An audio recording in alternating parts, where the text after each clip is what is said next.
Hi there guys, Sam here. You join me in the Golf R, and just a quick video really, as the title kind of suggests, that they're kind of making some WLTP changes, whatever it is, which is affecting Golf Rs in the UK and in Europe. And yeah, obviously I drive that particular type of Golf R with a manual gearbox and 3-door, so just a little bit of the talk about that.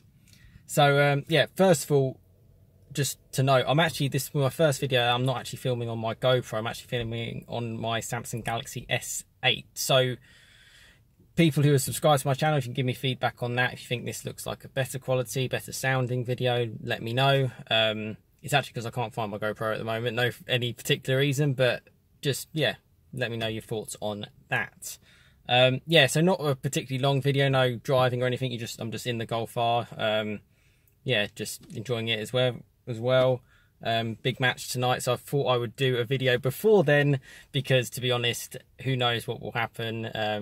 Yeah, England in the World Cup semi-final, so yeah, looking forward to it. So something I noticed sort of like last week or so, and yeah, I'll put a few links in obviously to like Auto Car Evo and stuff like that, and they just mentioned because of the new WLTP whatever emission rules that are coming in force in September, a lot of manufacturers having to update their sort of emissions regulations. You know, models are being dropped. You look at like the BMW M3, the M2's got sort of like an M3 engine. They're looking to drop sort of like M140s. You know, they're making all sorts of changes, and even in other sort of manufacturers like the Seat, they reduced like the power and stuff like that as well. And this is all so that it complies with the emissions and they can get it on track basically, and not I suppose not lie, but yeah, to get it as good as possible and stuff like that. So obviously with the facelift, they'd updated the Golf R, as I've done videos on before, to around 306 brake horsepower or 310 PS. I'm actually in a Mk7, which has 296 brake horsepower or 300 PS. The difference is pretty minimal. In fact, for a manual gearbox, they don't quote any different in the 0-60 time or anything.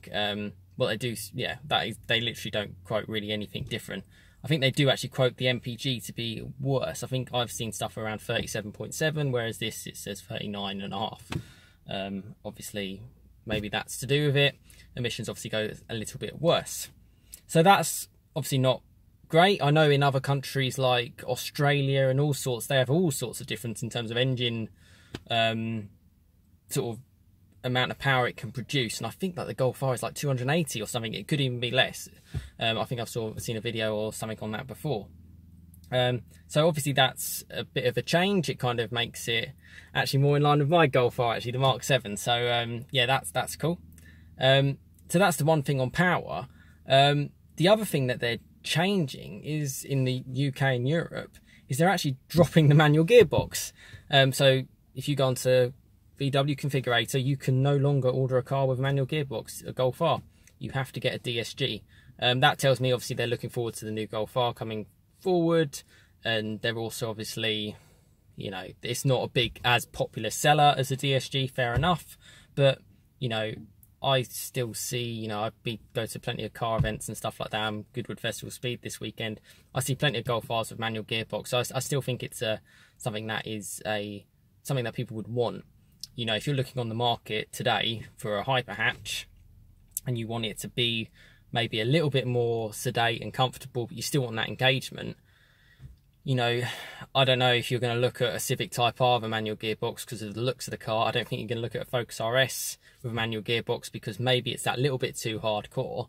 The Golf R kind of filled the gap quite nicely. So I think it's a bit of a letdown that you can't get it anymore. And if you do want one, you're going to have to get it used, or wait until what they do with the Mark 8 or the next gen Golf R.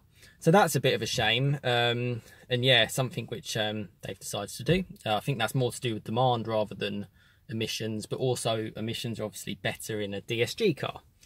Yeah, I'll try and slow down speaking, obviously talking pretty fast. Yeah, plenty to get in here.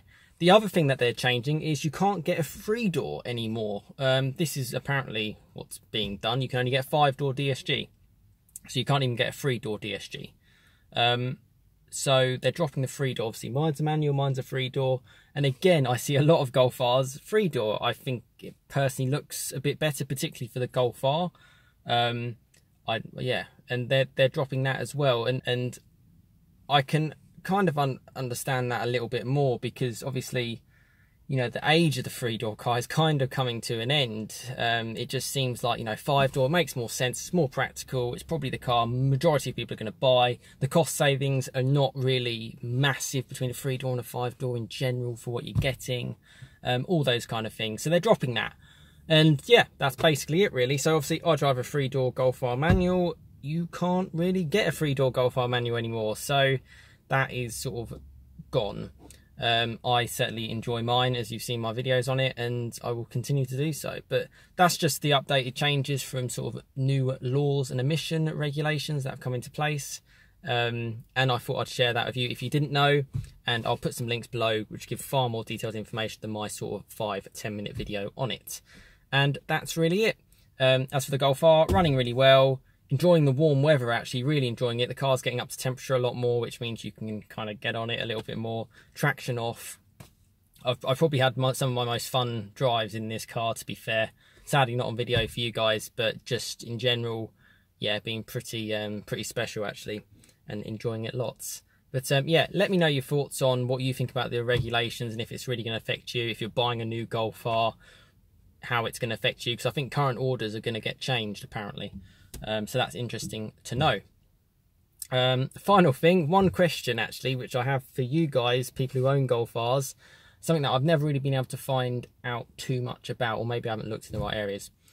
When you start the car on a cold start, the exhaust valves are closed, and that doesn't matter whether you're in sort of, if you're in whatever, race, individual, whatever, the exhaust valves are closed, and that's obviously to allow the engine to warm up, or some sort of setting in the car which keeps them closed.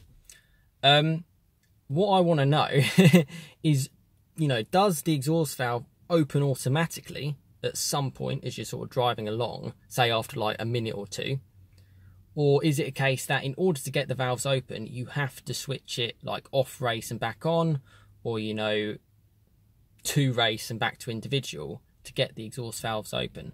I leave my car in individual, so every time I start the car and I set off, I then press race and I go back to individual, and that allows, you know, when I change gear, it makes a better noise.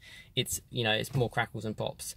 It's a question for you guys. If you could answer that for me in the comments, it would be greatly appreciated. But as for the specific topic, let me know your thoughts, let me know your comments, and again, I hope you found this video useful if you didn't know about it, and if you maybe didn't know the entire facts, and I'll put links to more detailed information than what I've given in this video. But thanks very much for watching, and please subscribe for more videos on my Golf R, certainly more driving related videos. And yeah, please give this a like if you found this useful, and subscribe for more content. But thanks very much for watching, and I'll see you again next time. Cheers guys.